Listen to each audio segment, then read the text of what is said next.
형제와 여러분 안녕하세요. 오늘은 2월 8일 금요일 대가를 지불하는 신앙이라는 제목으로 창세기 21장 22절부터 34절까지를 묵상합니다. 22절 그때 아비멜렉과 그 군대 장관 비골이 아브라함에게 말하여 이르되 내가 무슨 일을 하든지 하나님이 너와 함께 계시도다.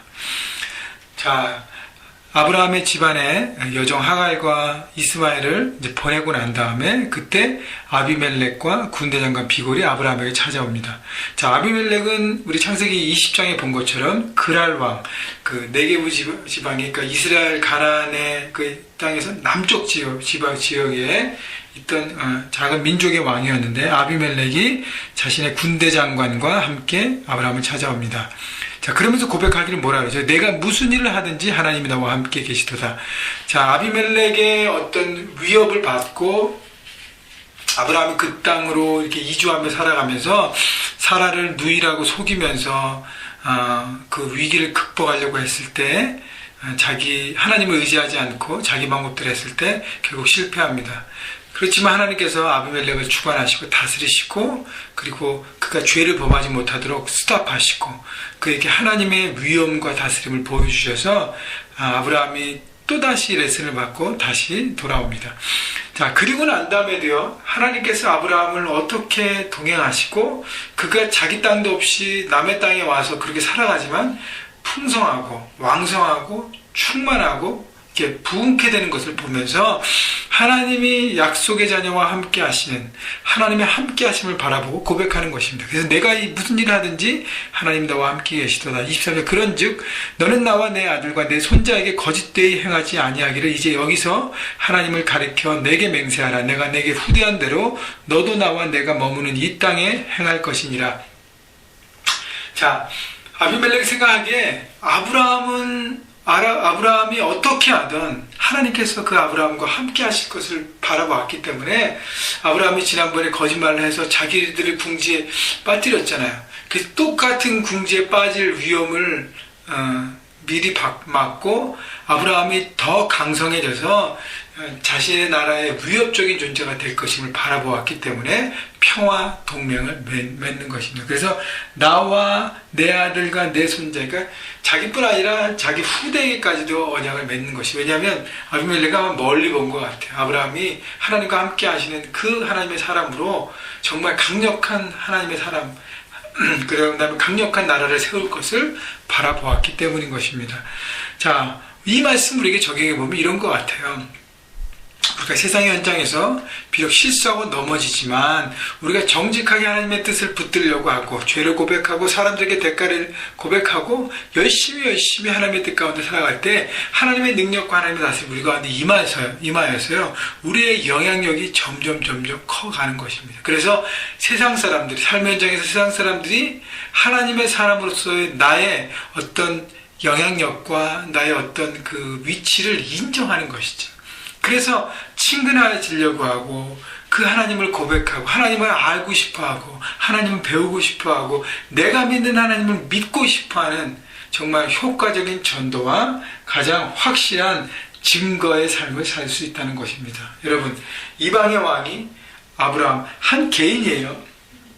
개인에게 와서 평화동맹을 맺는다는 것은 아브라함의 영향력이 얼마나 커지고 있는지를 볼 수 있습니다. 여러분, 우리가 하나님을 믿는 믿음 가운데 정말로 정면 돌파하고 그 믿음만 붙들고 세상의 현장에 살아갈 때 우리는요 그 능력 안에 살아가기 때문에 비록 삶의 고비들이 있지만 그 모든 것을 넘어가고 정말 승리의 삶을 사는 것입니다. 그래서 많은 영향력을 미칠 수밖에 없는 것이죠. 왜냐하면 하나님이 함께 하시기 때문에.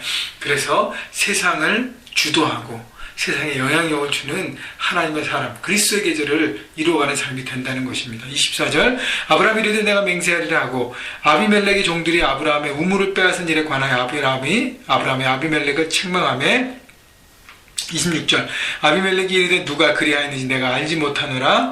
너도 내게 알리지 아니하였고 나도 듣지 못하였더니 오늘에야 들었노라. 아브라함이 양과 소를 가져다가 아비멜렉에게 주고 두 사람이 서로 언약을 세우니라. 자, 아브라함이 언약과 동맹을 맺으려는 아비멜렉 왕에게 그 아비멜렉의 신하들이 자기가 팠던 우물들을 빼앗으려고 하고 그리고 그렇게 결국은 빼앗고, 왜냐면 자기네 땅이니까요. 빼앗고 나그네 됐던 아브라함을 그렇게 어렵게 했던 부분에 대해서 지적하고 그 부분에 대해서 시정할 것을 요청합니다. 그 얘기는 뭐냐면 세상에서 하나님의 사람으로 주도권을 놓지 않는다는 것입니다. 여러분, 세상이 잘못하는 부분에 대해서 말할 수 있고 얘기할 수 있고 그것을 정의를 위해서 얘기할 수 있고 그때 하나님의 사람으로서 영역을 발휘할 수 있는 것이죠. 그래서 잘못됨을 그냥 덮지 않고요. 우리가 정말 내가 정직하고 성실하게 살아갈 때 세상의 잘못들도 우리가 필요할 때는 그것을 나누고 세상을 주도하고 새롭게 정결케 그리고 온전케 하는 역할들을 감당할 수 있는 세상을 주도하는 하나님의 사람이 될 수 있다는 것입니다. 28절 아브라함이 7 암양 새끼를 따로 놓으니 아비멜렉이 아브라함에게 이르되 이 7 암양 새끼를 따로 놓으면 어찌미냐. 아브라함이 이르되 너는 내 손에서 이 암양 새끼 7을 받아 내가 이 우물 판 증거를 삼으라 하고 두 사람이 거기서 서로 맹세하였으므로 그것을 부엘세바라 이름하였더라. 자, 아브라함이 7 암양 새끼를 구별해서 가져옵니다. 여러분, 7이라는 숫자는 성경에서 완전한 숫자고요. 암양 새끼는 뭡니까? 가장 미래에 필요한 재산이에요. 귀한 것입니다. 암양이 털도 만들어내지만 새끼도 낳고 젖도 짜고 여러 가지 프로덕티브한 최고의 어떤 가치 있는 상품이죠. 그래서 그것을 들여서 자기의 중심을 보이고 아비멜렉과 언약을 맺으려고 합니다. 근데 아브라함에 낸 조건은 뭐냐면 내가 이 우물 판 증거를 삼으라는 것은 우리가 이 땅에서 우물을 확보하고 이 우물을 통해서 살아갈 수 있는 권리를 보장하라는 것입니다.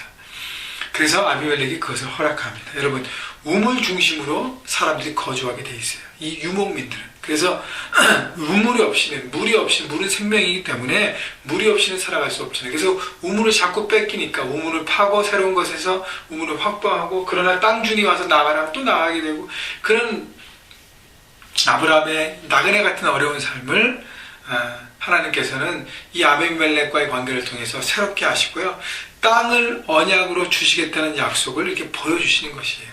아비멜렉도 허락하고 이 땅에서 평화롭게 살 수 있는 하나님이 여건을 조정하게 하는 것이죠.